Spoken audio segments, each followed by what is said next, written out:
On that note, we shall get to our first issue, which is issue 1, Trump versus Fauci. We get along very well with Dr. Are you okay with the op-ed Peter Navarro? Well, that's Peter Navarro, but I have a very good relationship with Dr. Fauci. President Trump insists he has a strong relationship with Dr. Anthony Fauci, head of the National Institute of Allergy and Infectious Diseases. The evidence suggests otherwise.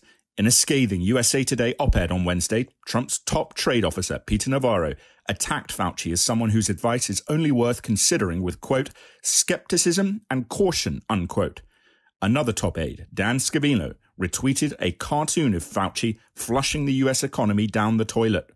Pat, your thoughts on the dichotomy between President Trump saying he has a great relationship with Dr. Fauci and the narrative coming out from Trump's top aides? Tom, what's happening here, I think, is the feeling that Dr. Fauci has become a great favorite of the media, even though he was not necessarily right from the beginning. Peter Navarro was right. He said in January, this was a crisis and we ought to move on it. Nevertheless, look, this is a battle we really don't need. It is palace politics. And I think they really ought to put it aside because this situation is getting more and more serious. You've got spikes in Florida and Texas and California, the 3 largest states. The good news from the past, which is average deaths per week was going down, is now turning back up. So the country's got a real crisis on its hands. And I think that even in the White House, with Dr. Fauci, who is a bit of a hot dog, excuse me, they ought to work together. Eleanor. A 79-year-old hot dog who has advised, I think, a total of 6 or 8 presidents going back to President Reagan and the AIDS crisis. And the president is what? If Fauci's a hot dog, what is President Trump? He has picked the wrong target here. And the notion that Peter Navarro has, quote, gone rogue and the president really has a good relationship with Dr. Fauci. He's deliberately sidelined Fauci. It's backfiring. So now you had the vice president tweeting a picture of a meeting where Fauci is quite obvious. Fauci learned about this virus along with the rest of us. He has revised some of the things he said.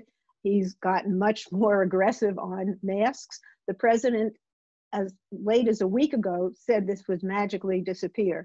So, you know, Fauci has the confidence of 2/3 of the American public, and the president's numbers are sinking like a stone. Sure, Michael, you know, the president still has the bully pulpit. There is time until the election. How do you think he can right this sinking ship, as it were, at least in poll numbers, if not in policy, before then? Well, look, I want to say, Tom, I think the debates between Fauci and others in the administration is wasteful time. And I agree with Pat, it's merely palace intrigue. But I think what's more critical for the president, who has seen his numbers somewhat dip, although they have slowly turned around a result of the violence we see across the country. The president needs to outline a very robust and transparent plan moving forward. 1, how do we contain this thing? And 2, how do you safely assure that some aspects of the economy can open up in a safe method and manner so that people can get back to work, so that states, cities, municipalities can see some form of revenue come in, which is necessary. Many places are decimated as a result of people not being able to pay property taxes. And so I think if the president, Tom, can at least allude some level of confidence that we have some type of control over this thing, then I do think you'll see some of those persuadable voters perhaps return somewhat back to the president's corner. Clarence, your thoughts? Well, you know, if there's anybody who embodies that old Washington phrase, we were here when you arrived and we'll be here when you leave, it's Anthony Fauci. Like Eleanor mentioned, he's been here since the Reagan days. And some of us are old enough to have covered him back with the AIDS crisis back in the 80s. We were all trying to figure that out. And he made some mistakes then, which he later on said, no, we have new information now. It's very similar kind of a thing that's been happening lately with the coronavirus as everybody's learning about this together. But what's really important, though, is the mixed signals that the country's been getting. That's one big reason why people are, I said, a large portion of the country doesn't believe they need to wear a mask or that you should.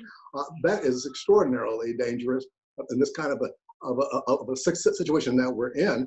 And until President Trump was willing to put somebody else up front and somebody else what they're talking about, and deliver more consistent leadership on this issue, I am afraid the approval ratings will continue to go down. Let me talk to what Clarence said.